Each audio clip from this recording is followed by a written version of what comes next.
کہ اسلام کی تعلیمات کے مطابق جمہوریت کے اصول کامل آزادی کے ساتھ اور برابری کے ساتھ اور برداشت کے ساتھ اور سماجی انصاف کے ساتھ پورے کیے جائیں گے۔ آپ اپنے ایمان سے کہیے ان میں سے کوئی ایک شے بھی اس معاشرے میں ہے؟ ایمان سے کہیے۔ پھر آئین پاکستان کے پریمبل میں وعدہ ہوا wherein shall be guaranteed fundamental rights including equality of status, of opportunity before law, social, economic, political justice, and freedom of thought, expression, belief, faith, worship. آگے مسلسل وعدے ہوئے۔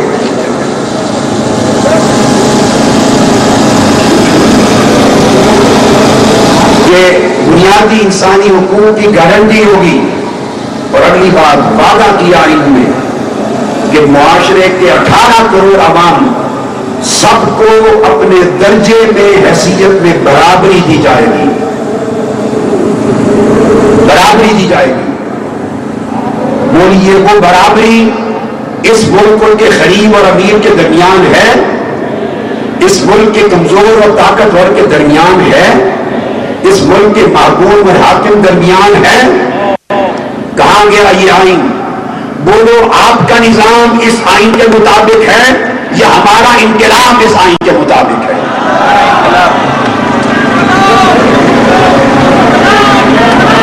قائد اعظم نے وعدہ کیا inspired by the resolve to protect our national and political unity and solidarity by creating an egalitarian society through a new order.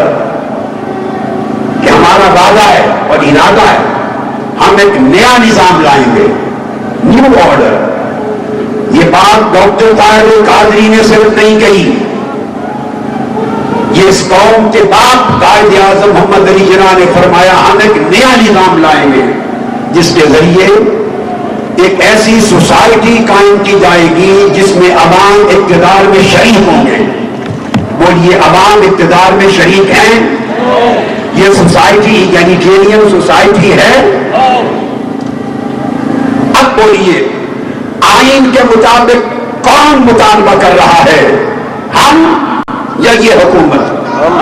ہمارا انقلاب آئین پاکستان کے مطابق، آئین پاکستان کے تابع، آئین پاکستان سے موافق اور آئین پاکستان کے نفاذ اور آئین پاکستان کی سربلندی کے لیے، اور ہمارا انقلاب عوام کی شرافتی حقیقی جمہوریت کی کے نفاذ کے لیے، سربلندی کے لیے، عدل کے لیے، انصاف کے لیے۔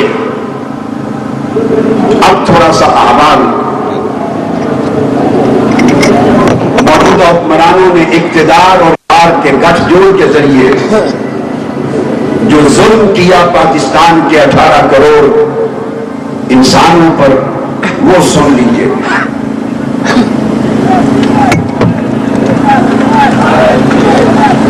بڑی توجہ سے آج کی باتیں سنیے۔ 1985 سے لے کر یہ جنرل ضیاء الحق کا دور تھا، 1985 سے لے کے 2013 تک جب زرداری صاحب کا پیپلز پارٹی کا دور ختم ہوا۔ سمجھ آ گئی بات؟ 28 سال میں کتنے عرصے میں یہ پورے فیکٹس اینڈ فگرز میرے ہاتھ میں ہیں۔ پاکستان کا کوئی شخص اس کو جرأت نہیں کہ میرے فیکٹس اور فگرز کو غلط ثابت کر سکے۔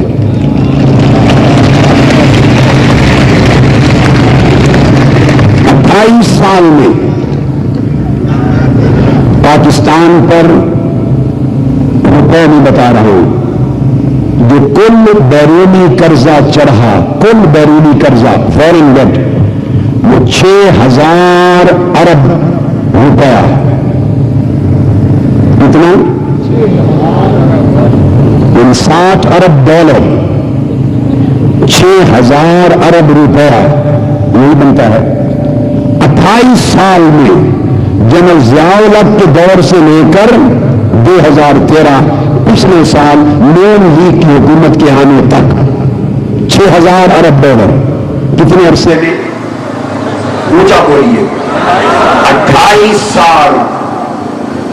Within the last 28 years we received $60 billion for foreign debt.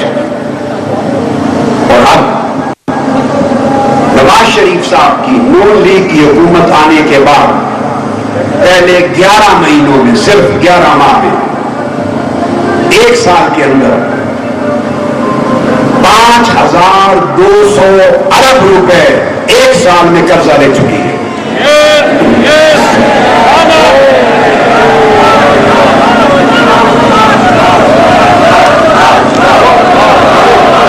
سنیں میری بات,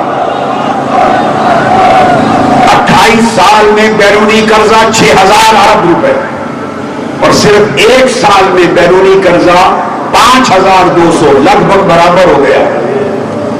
سوال یہ ہے کہ ایک سال کے اندر لیا گیا 5,200 ارب روپے کا قرضہ کہاں گیا؟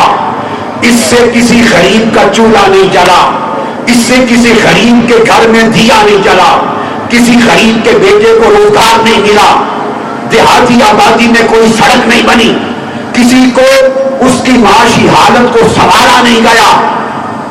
18 کروڑ عوام اسی طرح بدحالی میں ہیں.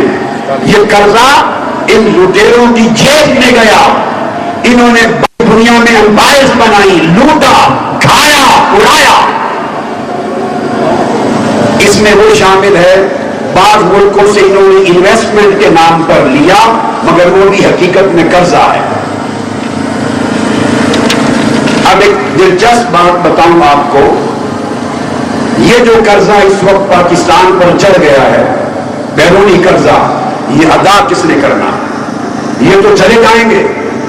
مارے گئے 18 کروڑ عوام, اگلی آنے والی حکومتیں, تو پاکستان پر قریباً 12,000 ارب روپے اب تک قرضہ چڑھ چکا ہے.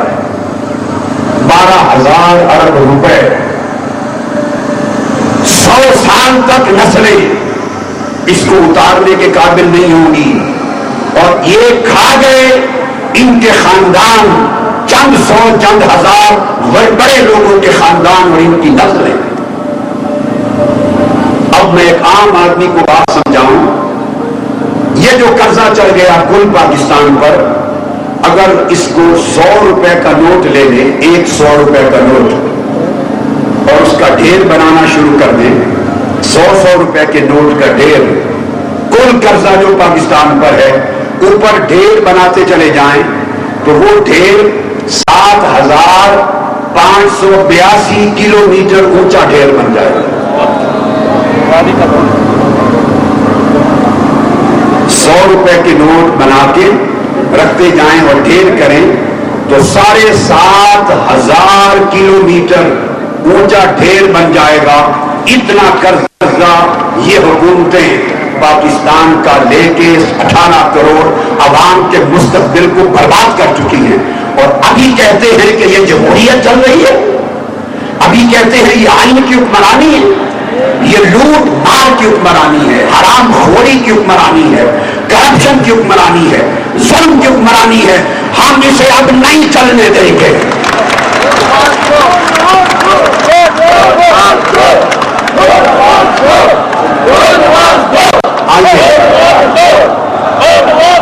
آگے سنیے,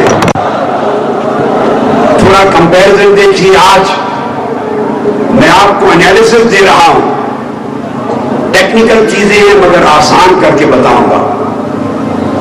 ایک لفظ ہوتا ہے GCI, گلوبل کمپیٹیٹیونیس انڈیکس,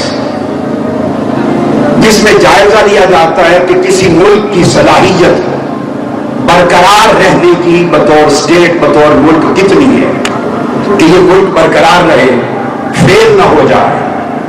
اس کی صلاحیت, کارکردگی کی کتنی ہے ریاستی صلاحیت, اس کو گلوبل کمپیٹیٹیونیس انڈیکس کہتے ہیں, GCI. World economic